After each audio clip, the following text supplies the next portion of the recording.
Hey everyone, Joey here.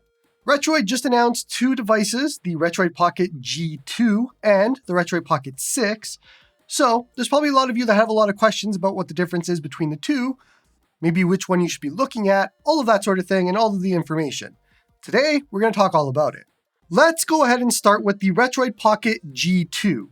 This is using the same chassis as the Retroid Pocket 5, so you can see the design is the exact same.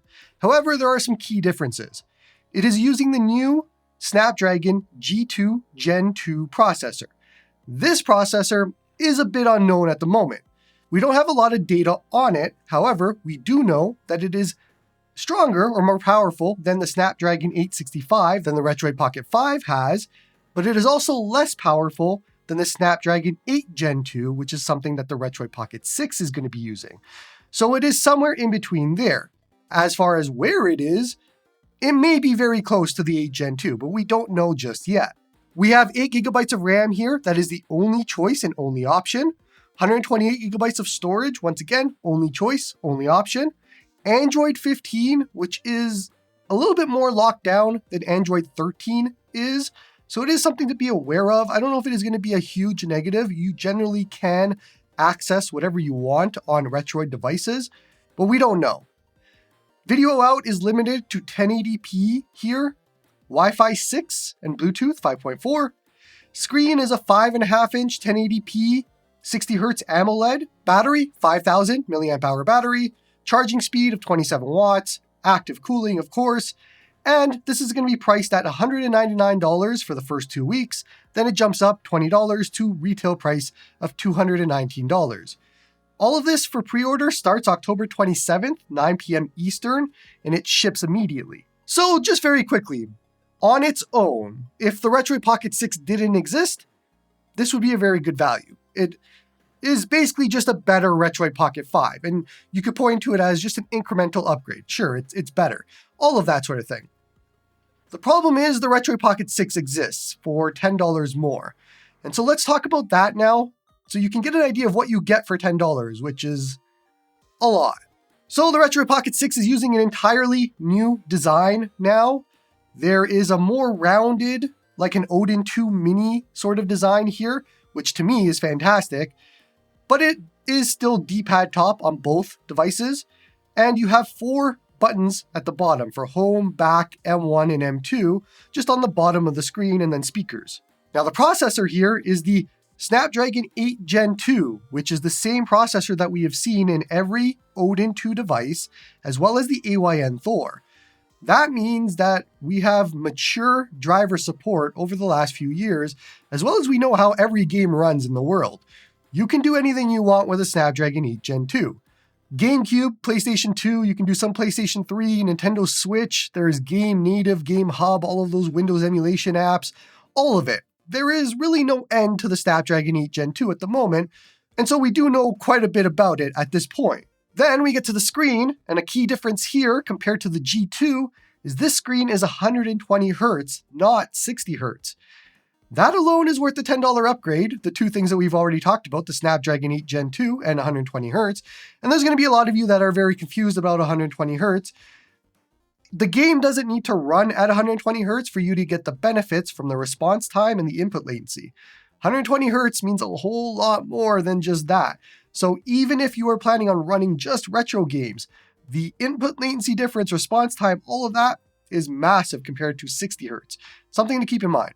Then we have 2 RAM and storage options of 8 gigabytes and 12 gigabytes, and 128 gigabytes and 256 gigabytes. So you have an option here if you do want to go up. Battery is 6,000 milliamp hour battery, 1,000 more than the G2. So you're going to get longer battery life here as well. Charging speed is the same. Connectivity, this has Wi-Fi 7 and Bluetooth 5.3. Wi-Fi 7 is a lot better than Wi-Fi 6, especially if you do have a Wi-Fi 7 router. For those of you that are doing streaming, I've seen a very big difference going from my Wi-Fi 6 network up to Wi-Fi 7 on my Odin 2 portal. You're going to get the same sort of bump here, given the 8 Gen 2 and the Wi-Fi 7. So if you were planning on streaming, this is the device you actually want. Then we get to the video out options, and this will display video out at 4K, which again, the G2 does not. It is 1080p. Very big difference there as well. Android 13 here, which there are pros and cons to both Android versions. 13 is a little bit less locked down than 15 is on the G2. However, 13 is going to be behind on security updates. So there is pros and cons to both. I will say I prefer 13, given just I want a bit more of an open Android operating system, but there are people that are fine with 15. It's a moot point. We'll consider these equal. Then we get to the pre-order price, and this is $209 for the 8GB version, only $10 more than the G2. The retail price is $229, again, only $10 more than the G2 when it gets to retail. Or you could pay $50 more for the 12GB 256 version on both options. I don't, in this scenario, $50 more, I don't know if it's worth it. You're getting all the colors, it seems, in both tiers, so you may just want to stick with the cheaper version here, unless you really know that you're going to be doing a lot with that internal storage. 128GB of storage is very limiting for Android games, which cannot be installed to the SD card. HD texture packs for PS2, GameCube, and so on, which have to be installed to the internal storage as of right now. And there's a few other reasons as well. 128 is kind of limiting, but in this scenario, to pay $50 more, I don't know if I would. Pre-orders start here, October 27th at 9 p.m. Eastern, same as the G2. However, this ships January 2026, 2.5 months from now. So when we look at both of these devices, outside of design choices, which if you're going to ask me, I actually prefer the Retroid Pocket 6 to the Retroid Pocket 5. It is more rounded, it is more of an Odin 2 Mini, which I loved and was very comfortable. But this is going to be a personal preference thing for a lot of people. There's colors, there's all of that. However, for $10 to get a faster and more mature processor, to get 120 Hz instead of 60 Hz, to get a 6,000 milliamp hour battery up from 5,000, to get Wi-Fi 7 up from Wi-Fi 6, to get 4K video out up from 1080p, there is absolutely no way I could suggest any single person in this world to buy a G2 unless you really love that Retroid Pocket 5 design. If that is your favorite, if you go to sleep holding your Retroid Pocket 5, stroking it, being like, I love you and how you look, then sure, but you are giving up a whole bunch for $10. A whole bunch for $10. Like it is night and day. There's no way I could sit here and tell you that the G2 is a good purchase when for $10 more you get the 6 with all of the benefits. So that's where my thoughts go. But otherwise, there isn't much else to talk about right now. I wanted to do this video so that you get some information out, because Retroid doesn't generally do videos on gameplay and all of that sort of thing, so you have no idea what to expect. I've seen a lot of misinformation on Reddit about how the G2 is more powerful than the Conquer, for example, which no, it is not more powerful than Conquer. The G2 is behind the Snapdragon 8 Gen 2. So the tier, if you want to know the hierarchy here, Snapdragon 865, which is the Retroid Pocket 5, right at the bottom. Second, Snapdragon G2, which is the one that we see here on the G2. Then you have the Snapdragon 8 Gen 2, which is more powerful than the other two. Then you have the Snapdragon Gen 3, which is the Conquer, where that sits. Then you have the Odin 3, which is the Snapdragon 8 Elite, right at the top. That is the hierarchy and tiers of how performance works. Just so you are aware, because I've seen so much misinformation about this that it drove me crazy, which is one of the reasons I had to do this video. I wasn't planning on doing this video. I don't really have an interest in either of these devices.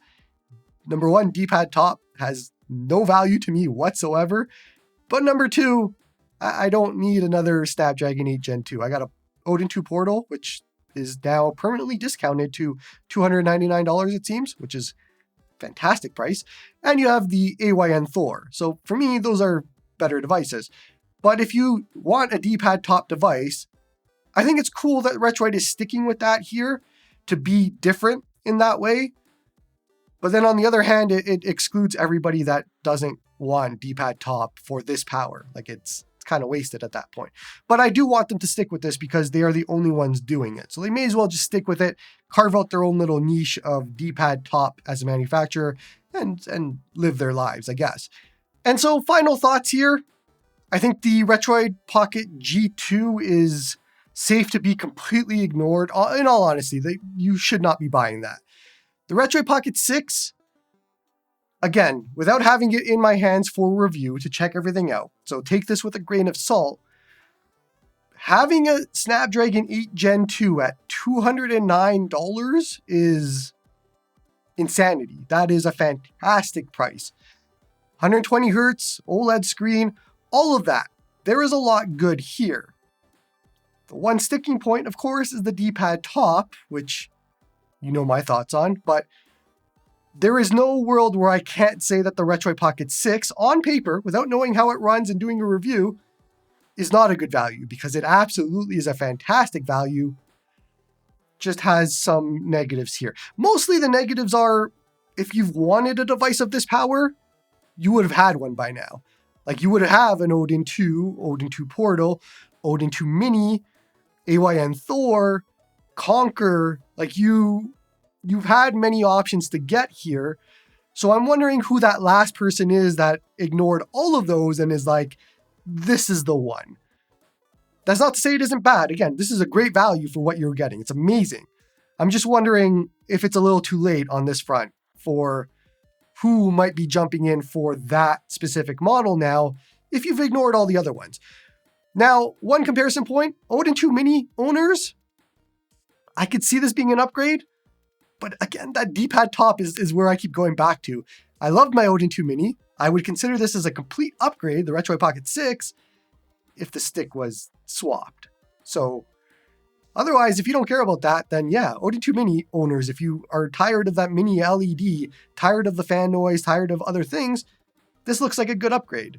But it's the same power, so you're kind of downgrading and upgrading at the same time. It is a scenario. That's all I got. I don't know. Again, without reviewing it, these are the best thoughts I can give you at the moment. We know kind of everything there is to know right now about the Retroid Pocket 6, from power, screen, all of that. So there isn't anything completely unknown, which kind of makes it boring in one way. And I can see a lot of people having FOMO here, fear of missing out on whatever you think this is, but it isn't anything special. It is just cheaper. That's how you should look at it. But for me, neither of these devices really shift or move the needle really at all. So I'm very curious. Let me know in the comments, what do you think? I saw a lot of people saying the Retroid Pocket 6 is kind of ugly. That's a personal preference thing. I think it looks good. But sure, if you hate it, you hate it. Is that enough for you to go $10 less to lose like half a device? I don't know. So let me know in the comments what you are thinking. If you are going to buy either of these, I want to know where your heads are at and what you're thinking to do here. That's going to be it for this one. Very quick recap video on what you should know and what you should expect here. Don't forget to like and sub to help the channel grow. Come join me on the Discord to talk all about handhelds like these ones. Support me through YouTube membership if you like my stuff. And hope you all have a good one.